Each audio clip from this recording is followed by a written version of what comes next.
दोस्तों, अगर आप बाजार के उतार चढ़ाव से डरते हैं और बिना किसी जोखिम के पैसा बढ़ाना चाहते हैं तो पब्लिक प्रोविडेंट फंड यानी कि पीपीएफ आपके लिए बेस्ट ऑप्शन हो सकता है। ये ना सिर्फ सुरक्षित होता है यानी कि सिक्योर्ड होता है, बल्कि लॉन्ग टर्म में शानदार रिटर्न भी देता है।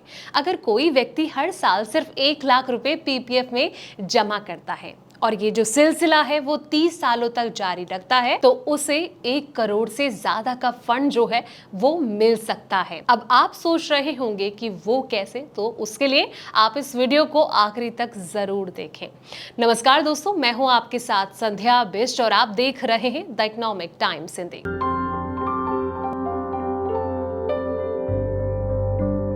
मान लीजिए आपने हर साल 1 लाख रुपए पीपीएफ में जमा करने का फैसला किया है। मौजूदा समय में पीपीएफ पर ब्याज दर 7.1% सालाना है। ये ब्याज हर साल कंपाउंड होता है, यानी कि आपको सिर्फ आपके जमा पैसे पर ही नहीं बल्कि उस पर मिलने वाले ब्याज पर भी ब्याज मिलता है। इसी वजह से लंबी अवधि में इसका जो असर है बहुत बड़ा होता है। पीपीएफ की सबसे बड़ी खूबी इसका कंपाउंडिंग इफेक्ट है।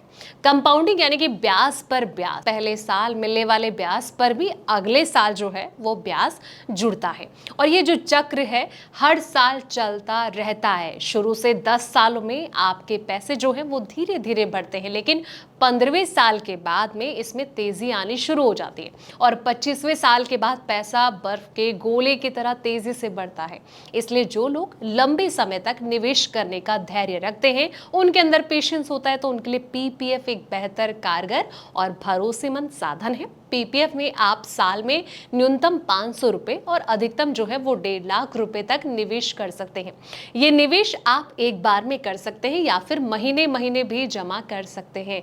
अगर आप किसी साल जो है वो निवेश नहीं करते हैं तो आपका खाता जो है वो इनएक्टिव हो सकता है। ऐसे में उसे दोबारा एक्टिव करने के लिए हर मिसिंग साल में 500 रुपए का निवेश और 50 रुपए जुर्माना देना होगा।